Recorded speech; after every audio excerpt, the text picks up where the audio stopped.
Good evening, everyone, and welcome back to another episode of If You Smell What the Arch is Cooking. I am your host, Archie Mitchell, and we are back with another action packed week.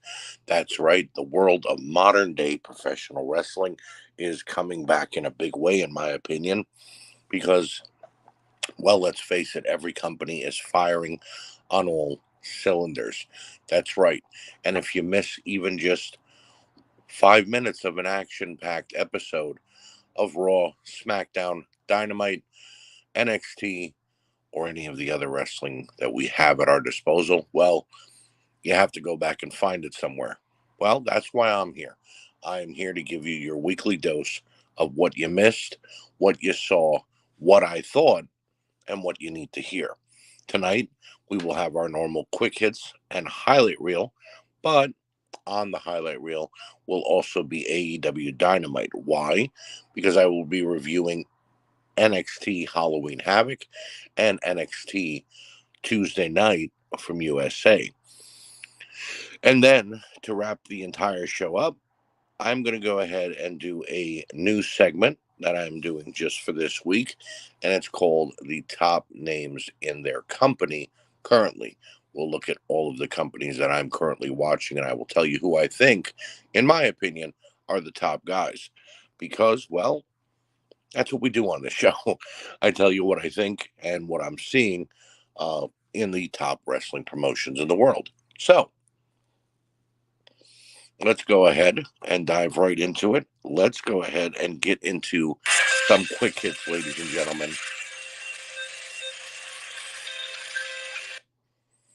And this week we start off with a doozy. Number one, Ryback is attempting to sue Ezekiel Elliott for using the feed me saying. Now, I don't know if most of you remember Ryback. I've tried to block out a lot of his career in my mind, but he used to use a catchphrase that was feed me more. And yes, the crowd would play along and they would go ahead and say it as the big man would basically pump his hands up and down into the air. And as we all know, Ezekiel Elliott, the running back for the Dallas Cowboys, America's team, also uses a saying called feed me. Now, are these very similar? Yes. And they're only missing one word, the word more. But Ryback is trying to say that he copyrighted this intellectual property and that he should be paid or compensated every time it is used. So therefore, he is suing Ezekiel Elliott. In my humble opinion, I think that Ryback is grasping at straws and looking for anything to keep him relevant, such as him doing his weekly commentary on what's going on in the WWE, him talking about how bad AEW is, and him always seeming to say whenever there's a mystery guy about to pop out, well, I guess I'll head to Buffalo or wherever WWE or AEW or NXT is that night in order to make the fans think that it's him. In my, again, humble opinion, I have to say, I think that it's time for Ryback to ride off into the sunset and leave professional wrestling to the professionals because, bro, yeah, that's right. I sounded like Vince Russo. Bro, you definitely did your fair share of injuring people. You botched a ton, and not Skip Sheffield nor Ryback got over all that well for you to think that your opinion matters. Number two, CJ Perry, aka Lana, says she's open to a WWE return or AEW debut. Well, I would hope so because she hasn't done shit since leaving the WWE. Of course, Lana is married to Rusev Miro in AEW, and I'm surprised that she hasn't been brought into that company because I would have thought that Miro would have loved to have given his wife a job. No, all she's basically done is made TikTok and Instagram videos and a little bit of modeling here and there. Nothing big though. Nothing you may have saw unless she posted it on her social media. And like I said, I'm sure she'd be ecstatic if a company came running and asking her to join them and either return or debut. The problem is CJ Perry, aka Lana, is not very good. This woman is best known for being put through a table a year or so back by Nia Jax, repeatedly. And when I say repeatedly, I believe the number got up to 11 weeks in a row of her being put through a table. And then she finally got her bravery and beat Nia Jax at the Survivor Series, and that was great and well, but it didn't do anything for her career. She was best served when she was a mouthpiece for Rusev, her husband, and using a Russian accent. When they had her drop the Russian accent and begin talking normal, well, it really didn't make her all that appealing anymore. She was just some blonde girl on our television. And in my opinion, because she's been off our television for so long, she needs to stay there. She either needs to stay home and do her little bit of work that she does and continue being a TikToker, or beg and plead Tony Khan to do a line of coke and hire her. It's just that simple, folks. Lana will not bring anything to the table for either company. She is basically TNA, no pun intended to the company Impact Wrestling. And I mean, it's silly for her to even think she'd be having a chance to be hired by either company. Number three, WWE and GCW in talks to get GCW shows on the WWE Network and Peacock. Now, some of you might be saying, why? Some of you might be saying, oh, yes, I need that. And some of you may be like me who are on the fence. I have watched quite a bit of GCW where guys like Effie and Nick Gage have had incredible matches. Death matches, of course, but incredible matches nonetheless. And I think that this would help bring GCW to a broader audience. It would allow them to use the network and Peacock to, get all of their past shows out. And why not? The only thing that I have a problem with is, could that possibly mean that these wrestlers from GCW would find their way onto WWE programming? No, they would not, because the WWE, although not denying it or confirming it, have said that if this did happen, GCW would not be on Raw or SmackDown or even in NXT. So we don't got to worry about Nick Gage in a ski mask coming onto Monday Night Raw or SmackDown and robbing our time like he did that bank all that long time ago. But if GCW were to get on Peacock or the network and we got a chance to see their pay-per-views, I'd definitely check it out, and I'd be okay with getting a better look at the product. It's just that simple. And finally, number four, Jim Ross is officially cancer-free. Congratulations to Jim Ross. He has grinned and bared it since he has been going through this. I know that it has been very troubling for him. It has been very debilitating, and I am very happy to hear that he is finally over that sickness and is completely cancer-free. You don't want to hear that anybody gets that type of problem or disease in their life. You don't want to hear that they have to, constantly deal with chemotherapy and other things going on in that nature. What you want to hear is that they've finally beaten it. So, congratulations, Jim. You are always in our thoughts and prayers and in our best wishes. And I'm happy to hear that Jim Ross has done this. One last thing, fuck cancer. So, with that being said, let's go ahead and get into my favorite segment on the show, and that is, of course, the one and only highlight reel.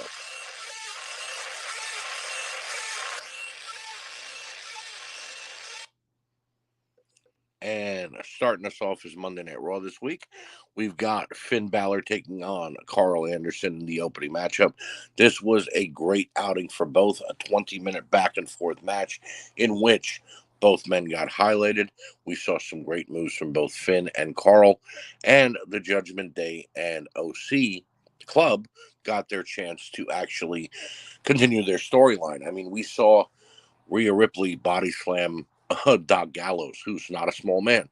And we saw Dominic Mysterio and AJ Styles continue to go at it. The one part I had a problem with was Dominic Mysterio calling himself this generation's Eddie Guerrero, but then switching it and saying that Eddie Guerrero was his generation's Dominic Mysterio. Now, I really don't have a problem with this per se, because I've wanted Dominic to embrace Eddie and maybe even go towards the Eddie and Ray storyline, in which Eddie said that he was Dominic's father. But I have a problem with Dominic taking all the credit for his character, which he kind of lacks. But that being said, it was still a great matchup. Number 2 over on Raw is Mustafa Ali and Austin Theory's one-on-one battle, which led to a brawl between Rollins and Ali. I love that Ali is being pushed. I think he's a great talent, and I think that he deserves this. I don't expect him to beat Seth, but I do expect him to put on one hell of a feud. And Austin Theory is slowly growing on me with his in-ring persona, as well as the way he's really, really playing with the Money in the Bank briefcase, and always making us wonder if he's about to cash in. Number 3, Baron Corbin versus Johnny Gargano. Great outing for both. And finally, number 4, Bayley taking on Bianca Belair with the return of Nikki Cross at the ending of Monday Night Raw. Nikki Cross has been playing with her Nikki almost a superhero gimmick for well over a year. And I think that she finally deserves to go back to her original character and be given time in a feud with either Bianca or Bayley or all three of them going at it in order to get a women's champion or what have you. I've always loved the crazy Nikki Cross gimmick, and I think it will help her in the long run more so than the Nikki ASH did. Moving on to AEW Dynamite, which is usually a full review, but as I said, I moved it here to the highlight reel just for this week in order to talk about NXT in its fullest. Number 1, Claudio and Wheeler Yuta taking on Chris Jericho and Daniel Garcia, and then Danielson and Wheeler Yuta's backstage promo, which was a extension of that. I love the way Wheeler Yuta is growing, and I think Daniel Garcia is doing the same, and Jericho and Claudio always put on a hell of a battle. But the backstage segment between Danielson and Yuta is getting hot and crazy, if I could say it in any way. What I mean by hot is I think these two are basically dead set on going one-on-one, which would be a fantastic matchup, and crazy because it's really crazy to see the Blackpool Combat Club coming to almost fist over what's going on. And of course, Yuta is pissed because Danielson was backing Daniel Garcia. Number 2, FTR taking on Swerve and Our Glory. It was kind of a shock to see Swerve and Lee beat FTR, but of course it was done thanks to the Gun Club. But a great outing for both tag teams. Number 3, MJF's promo. This guy comes out and delivers a promo that is amazing every week. I don't know how he does it. I don't know if he's practicing in the mirror. When he said that he's going to take that massive chip off his shoulder and shove it down everybody's throats, I believed him. When he said that he's going to become the AEW World Heavyweight Champion, I believed him. And when he told Stokely Hathaway to leave Moxley alone, I believe him. Number 4, Danielson versus Guevara, a 20-minute back and forth fight. Say what you will about Sammy Guevara and his entire asshole persona backstage when the cameras aren't rolling. This kid can go in the ring, and of course, Bryan Danielson is perhaps one of the best in the world, if not the best in the world currently. And finally, number 5, Moxley versus Pentagon, with the Firm attacking Moxley and turning on MJF to end the show. Moxley and Penta put on a hell of a 12-minute matchup. Moxley, of course, retained, and then the Firm came out to attack despite MJF telling Stokely not to get involved with Moxley and making him 100% for the pay-per-view. Well, they defied him and, of course, ran to the ring and beat down Mox. MJF comes to his aid because the BBC are in the back, or the BCC. That's the Blackpool Combat Club. Excuse me. Blackpool, the BCC were locked backstage. So MJF comes to his aid, and the Firm turned on him, which I thought was really rare to see a heel be turned on by other heels. But of course, this does not exactly make MJF a face now. It just means he's not a heel at heart. It's almost like he's a tweener. But it was a great segment, and it definitely moved along the storyline between Mox, MJF, and everyone else involved. And finally, over on SmackDown, the opener, Sami Zayn and Solo Sikoa taking on the Brawling Brutes after, the Bloodline took out Sheamus last week. Great continuing of the storyline there. Great outing for all four, and the Brawling Brutes getting a much-needed win. Definitely Incredible to see. The Bloodlines promo afterwards.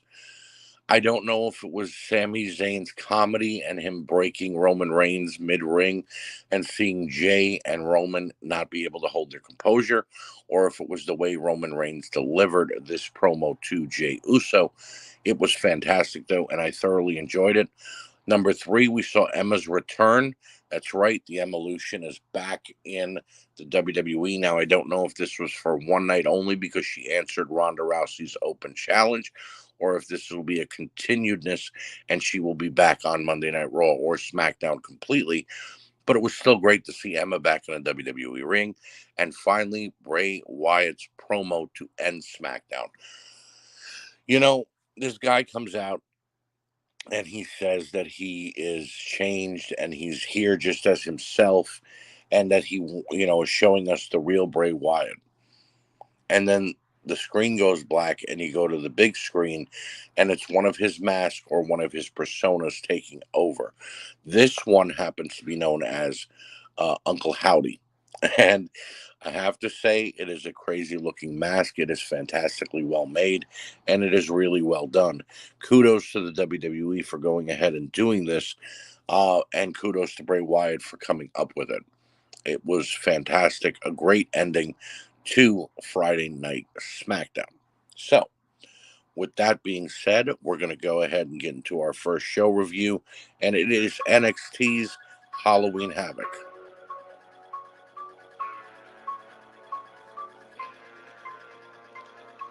And NXT's Halloween Havoc started out with Chucky running down the card for tonight. That's right, WWE continues to use Chucky all they can because of their affiliation with USA Network and because Liv Morgan is going to be on an episode of Chucky this week.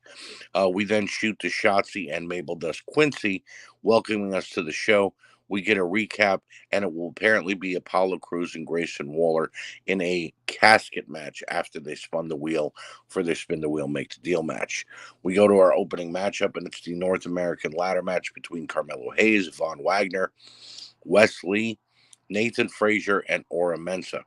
A good opening matchup and a good ladder match altogether. Not the best ladder match NXT has ever produced, but good. Hayes, Lee, and Mensa took it to the air and astonished the crowd. Frazier proved he is an asset and should be in line for a push, and Von Wagner proved he's a monster that needs to be unleashed. Lee stopped Carmelo from climbing the ladder and finally got up himself and pulled down the North American title at 21 minutes. Your winner and new North American champion, Wesley. Good opener. Definitely great to see the way NXT has started out Halloween Havoc. The Druids bring a casket to the ring, but we're sent to Toxic Attraction going to meet Alba Fire in a haunted house. Everything about this cinematic segment was fun and well done. JC being scared, Gigi embracing the frightening aspects until it was too late and her being pulled into a refrigerator, and Mandy Rose being badass was great. Alba Fire was incredible from her face paint to her actions, and when it was all ended, they made their way to the arena in the white Suburban, as we saw. I was ready for more, but I thought it was a great cinematic effort by the WWE and NXT. Time for the casket match between Apollo Crews and Grayson Waller. This one was good, but kind of weird and left me questioning where they're going with this feud. Waller was inventive with his offense and had Apollo guessing. Crews was brutal and a powerhouse and flung Grayson all around the arena. Waller sent Crews through the casket, and I thought, as did Booker T, that the match was over. But apparently it wasn't. Another casket got brought out, and the match continued. And after 25 minutes, Apollo Crews finally put Grayson Waller in the casket and shut the lid to get the win. Again, I'm puzzled. I thought if you end up in the casket, match over. I guess not. Who am I, though? Right? What do I know? JD McDowell is shown preparing for his match and main event, the triple threat for the World Heavyweight title later on tonight. Chase U is then shown, and their Halloween Havoc is going on their exam and failing. They are failing miserably. Duke Hudson has now joined the university and knows the answers to every question. Bodie tells Andre he questions the legitimacy of Duke joining Chase U to end the segment. and I'm kind of questioning it too. Pretty Deadly, Chance, and Carter argue over who the most dominant tag team has been in NXT. They think it's one of them, but I'm saying it's a tie between DIY and the Undisputed Era. We go to our weapons match next, and it's Cora Jade taking on Roxanne Perez. The opening of this match was a little sloppy. Neither woman seemed to have control. As the match progressed, it got better, and Roxanne showed off her killer instinct. The fall off the top of the stage was brutal, and both women were down for about a minute. Back inside the ring, we saw that code red on top of the mountain of chairs. Perez got the win, and after a great 15-minute match, she gets the win, celebrates with the crowd.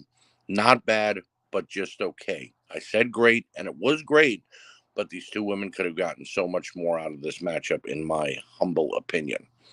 December 10th, NXT's last premium line event of the year, Deadline. I've heard reports that this may have to do with the deadline Triple H gave some of the NXT talent about making a name for themselves. So I like the name and the tie in there if that's what's going on. Shotzi Blackheart and Mabel Dust Quincy come to the ring and play and hype up the crowd, but are interrupted by Lash Legend.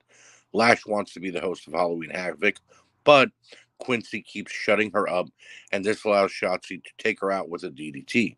As crazy and annoying as this segment was, it was short and to the point, so I could handle it. The Schism says that their masked partner will be revealed on NXT this week. I cannot wait to see who this is and what it adds to their team as a whole. Ambulance matches next between Julius Creed and Damon Kemp. I enjoyed this match from the opening bell, and both Creed and Kemp went all out. They used every weapon possible and made it look painful. Creed hit a top rope elbow and kept his opponent down. Kemp battled back with some nice looking suplexes and a fire extinguisher to the face. We saw the ring bell, ring table, a stretcher, steps, chairs, and the ambulance come into play. Finally, Julius Creed locked Kemp in the ambulance and got the win at the 20-minute mark. I would have liked a little more wrestling, but it was still a very good matchup. Ilya Dragunov is showed preparing for his matchup and main event triple threat match for the World Heavyweight title later on tonight. And then Alba Fire and Mandy Rose finally make it to the arena to have their women's title match. And Fire took it to Rose from here on out and looked to have the title in her grasp. But Toxic Attraction made their way back to the arena and began causing Alba problems again. One more distraction from Dolan and Jane allowed Mandy Rose to get a sneaky win at the 10-minute mark. Your winner and still women's champion, Mandy Rose. I like the cinematic match more than the actual match here, folks. I have to be honest, because the normal match was kind of just short and they just wanted to get it over with, where the cinematic part of the match actually told more of a story. We're shown Braun Breaker getting ready for his title defense in the main event, and we're then thrown to a highlight package for McDowell, Dragunov, and Braun Breaker. Triple threat match time, and it's Braun Breaker, JD McDowell, and Ilya Dragunov for the NXT World Heavyweight title. JD stuck to his guns and allowed Breaker and Dragunov to do most of the work and only jumped in to cut off pins. It looked like Braun had this match won multiple times, but McDowell broke it up. Dragunov hit a tremendous triple suplex, and McDowell again broke up the pin. Breaker and Ilya finally joined forces to take out JD, leaving it to just the two of them. We saw the running headbutt and a press slam by both, but neither could get a pinfall. JD hit a wicked-looking 450 on his return to the ring, but Dragunov kicked off at 2. Ilya hit the running headbutt on the outside and took McDowell out. Breaker nailed Dragunov as soon as he got back in the ring with a spear and got the win in 30 minutes. Your winner and still NXT champion, Braun Breaker. Halloween Havoc was good as a whole and had some really good moments, but with Extreme Rules happening just a little bit before, a couple weeks ago, it was a little bit of overkill with all of the gimmick matches. I'm giving it a 4 out of 5 and would definitely recommend you guys checking it out, because Halloween Havoc was definitely everything that it should have been, but I wanted just a little bit more. So, with that being said, let's go ahead and get into WWE NXT. And I know it's a little weird me reviewing both NXT shows, but I wanted to talk about what's going on in NXT as a whole and get everything out of the way. And we're leading in by a look back at what happened at Halloween Havoc. And then we go to the ring for our opening matchup, and it's for the NXT women's titles, tag team titles. It's Carter and Chance taking on Nikita Lyons and Zoe Stark. Solid opening match. Both teams brought their A game. Lyons has improved and showed it with her power. Starks continues to impress and ran circles around the champions. Carter and Chance worked well together and did all they could to divide their opponents, but the challengers wouldn't give up. We saw Stark get the pin on Chance, and it looked like we had new champions, but Chance was not the legal person. The referee reversed his decision and restarted the match. Carter and Chance regrouped to hit their finisher and got the win in 17 minutes.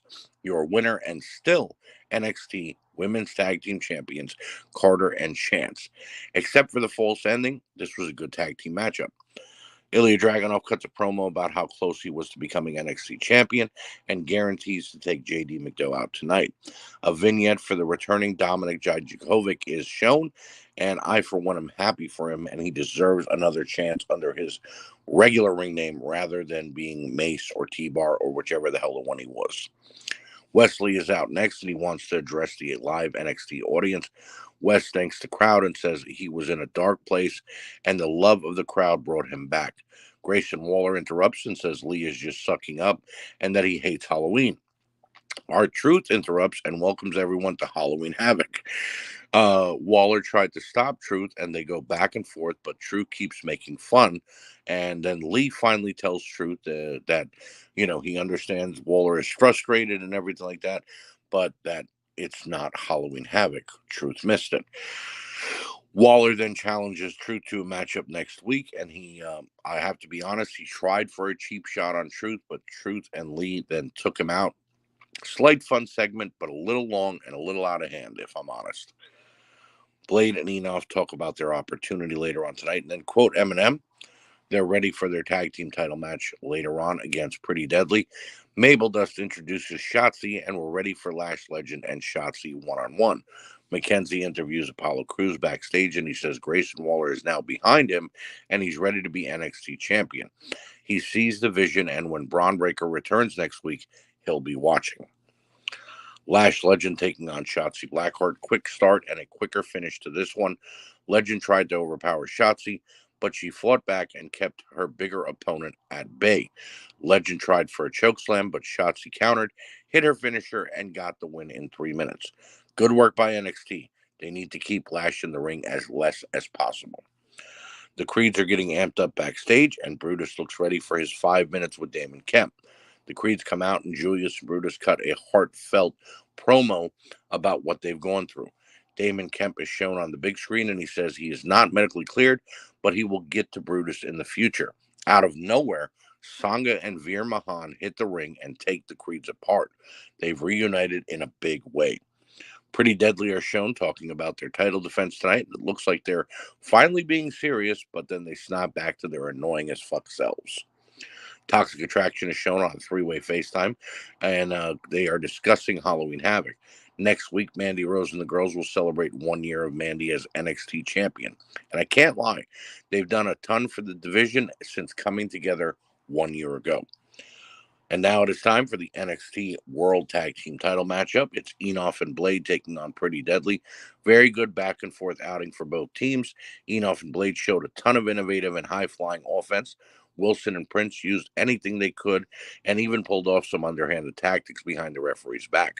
It looked like Malik Blade had it won, but Wilson stopped the pinfall. Wilson and Prince then hit their double team finishing move and got the win in 14 minutes. Your winners and still the NXT Tag Team Champions, Pretty Deadly. Enjoyable tag match from beginning to end, in my opinion. JD McDowell sends a message to Ilya Dragunov ahead of their main event matchup. Mackenzie then is shown interviewing Starks and Lyons about their match earlier, and Zoe is pissed. I don't blame her because the ref missing the tag was kind of BS. And a pin is a pin, in my opinion. The Schism is out next with Joe Gacy, and it's time to reveal who's under the mask. Gacy and the Dyad talk about how bad NXT is and it being in need of a cleansing. They're a unit and they want to get stronger tonight. So the masked wrestler does unmask, and it is revealed as Ava Rain, the daughter of The Rock, ladies and gentlemen. That's right. She is finally debuted in NXT. She says the love and acceptance from the schism has taken away from who the people think she's supposed to be, and that this is her true family. I'm actually shocked, and this was the perfect debut for her, in my opinion, because when you think of how The Rock debuted, and you think about how bad Rocky Maivia was with the fans booing him, and then finally coming into his own in the Nation of Domination, I think she's perfectly at home in the schism and can hone her craft here. Mackenzie is interviewing Surfer Girl, and she's excited. Indy Hartwell shows up and tells her that it is all about winning and nothing more. We get a vignette, and a phone call is placed to the Performance Center, and then a chilling message is left on the answering service. And the message read, "Let go of all your pain, washing away your deepest fears," began the voicemail. "Listen with your eyes, speaking with your ears. Awaken from the pits to call you into the dark. Opening up to all the soliloquy is just the start. Watch as I come and leave my mark as I plan to rip NXT apart. Sincerely, Scripps." Now, having looked into this slightly,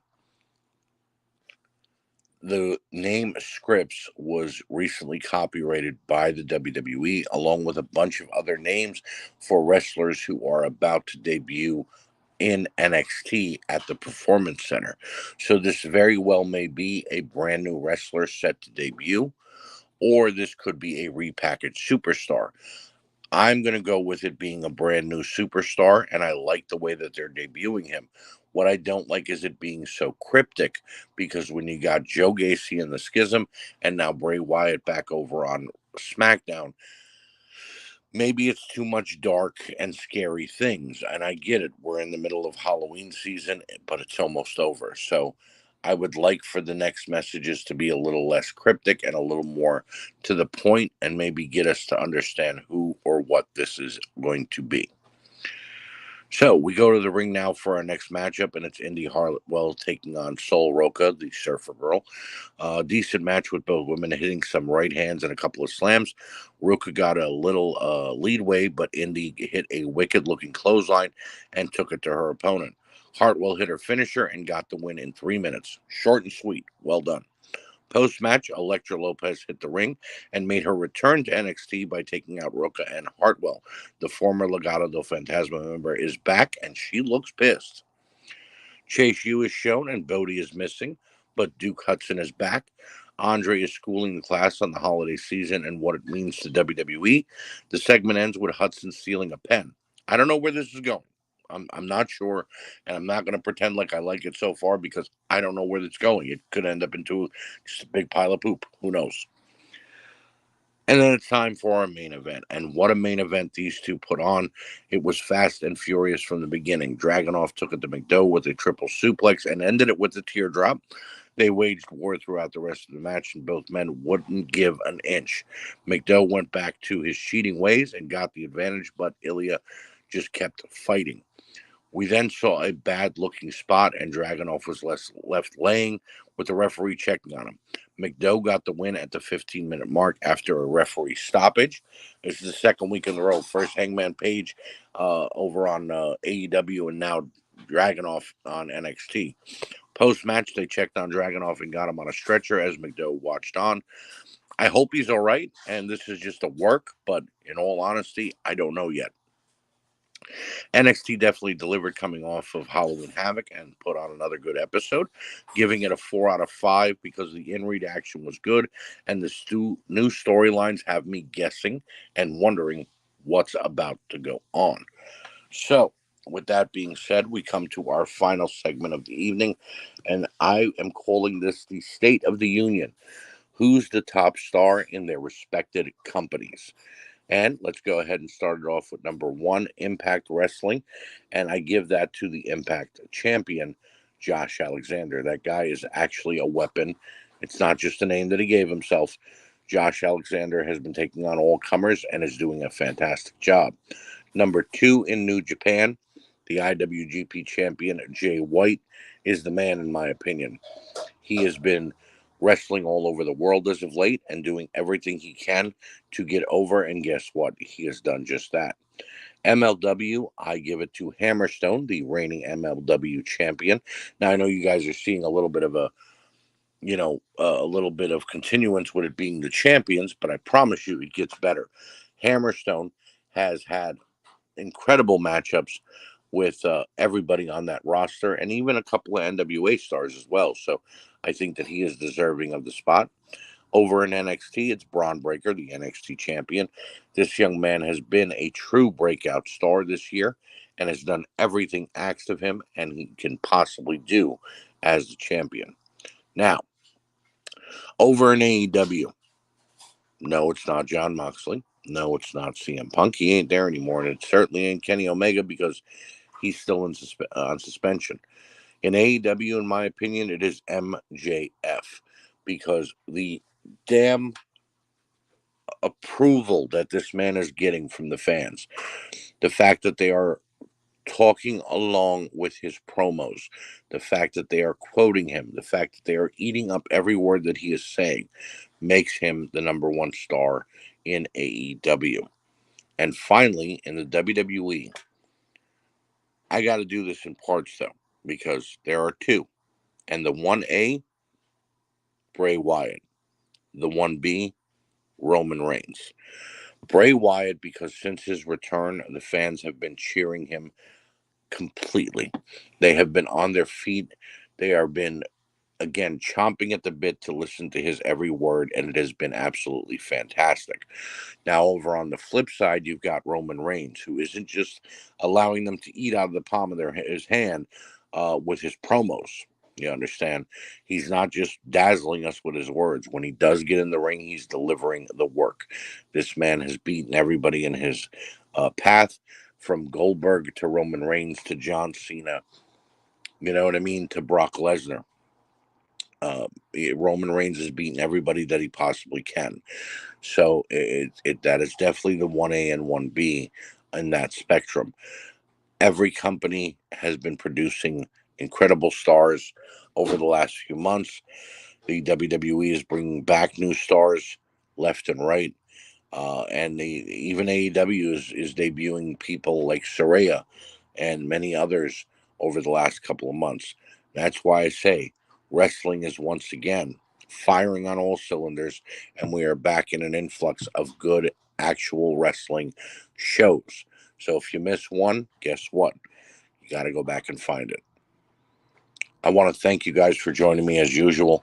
I want to thank you guys for always being there and allowing me to spew my venom, my hate, and my love for the world of professional wrestling. And I'll be back next week. But here's a programming note. Next week, we are only going to be, well, actually, no, I almost messed up there. I'm used to flubbing my lines. There will be two shows possibly next week. I will be recording on Thursday and talking about the card, strictly the card for WWE Crown Jewel. All right. So we're going to talk about the card and we're going to give it a little bit of a review and what I think might happen. And there may even be a couple of special guests on that show with me. And then I will record regular If You Smell What the Arch is Cooking, as usual, either on Friday or Saturday or whenever, and talk about what happened in the week's worth of wrestling on AEW and NXT. So make sure you stay tuned. There will be a couple of big episodes coming up, and there may be even a fun one coming up where I look at some stuff from the past, such as Raw and Nitro. You never know. So until next time, I will see you on If You Smell what the Arch is Cooking.